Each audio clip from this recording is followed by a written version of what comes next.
Italian ভাবিরাই শুধু কুরবানির গোস্ত মজা করে খাবে তা কি করে হয়? এমন ফ্লাফি ইটালিয়ান রুটিটা কিন্তু আমরা বাংলাদেশে আপুরা ভাবিরাও বানাতে পারবো। এমন ফ্লাফি তুলতুলে নরম রুটি ছাড়া কি গরুর গোস্ত খাওয়া জমে ওঠে? কখনোই না। ভাইয়ারাও কিন্তু এমন রুটি বানিয়ে 5 কেজি গরুর গোস্ত এক বসায় খেতে পারবেন। এটা যদি গরুর নেহারির সাথে না খান তাহলে কিন্তু অনেক বড় মিস করে ফেলবেন। তুলতুলে নরম এই ফ্লাফি রুটিটা যদি আপুরা বানিয়ে না দেয় তাহলে ভাইয়ারাই বানিয়ে ফেলবেন পানির মতো সহজ রেসিপি। চলুন দেখে নেই ঝটপট। প্রথমে 2 কাপ পরিমাণ কুসুম গরম পানি নিয়ে নিচ্ছি একটা পাত্রে। লবণ দিয়ে দিচ্ছি স্বাদ অনুযায়ী। চিনি দিয়ে দেবো 2 টেবিল চামচ পরিমাণ। এই চিনিটা একটু লাল আখের চিনি, সেজন্য। ইস্ট দিয়ে দিচ্ছি। এই ফ্লাফি রুটি বানানোর পিছনে এই নাইকারই বিশেষ গুণ। এই ইস্ট ছাড়া কিন্তু এমন রুটি হবে না। এর জন্য আমাকে 2 চা চামচ পরিমাণ ইস্ট নিয়ে নিতে হবে। এই ইস্ট কিন্তু আপনারা আমার কাছে পেয়ে যাবেন। অর্ডার করতে হবে উপরের স্ক্রিনের নাম্বারে।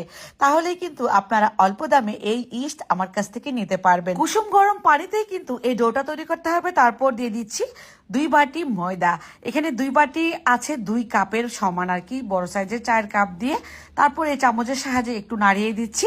আঠালো একটা ডো তৈরি করব।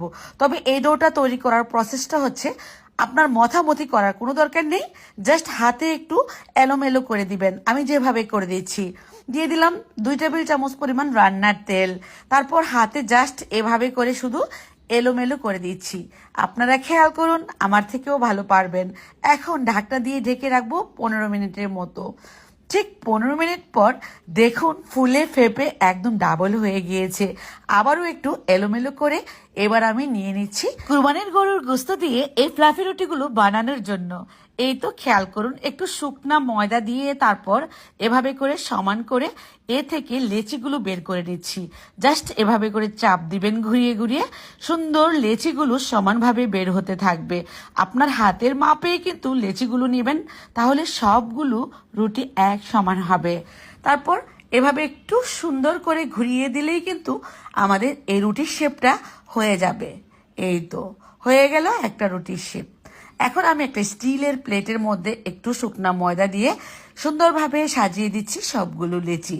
ইটালিয়ানরা কিন্তু এই রুটিটা অনেক বেশি মজা করে খায়, তবে আমরা বাংলাদেশিরা কেন নয়, আমরাও কিন্তু বানাতে পারি। এখন আমি 2টা দেশি মুরগির ডিম ফেটিয়ে নিলাম আর এই রুটিগুলোকে একটু চ্যাপটা করে দিচ্ছি। তারপর ডিমগুলোকে ব্রাশ করে দিচ্ছি। এখন গ্যাসের চুলায় একটা বড় সাইজের পাত্রের মধ্যে একটা স্ট্যান্ড অথবা চালনি বসিয়ে এই স্টিলের প্লেটটাকে বসিয়ে ঢাকনা দিয়ে ঢেকে দিব মিডিয়াম টু লো ফ্লেমে 20 মিনিটের মতো।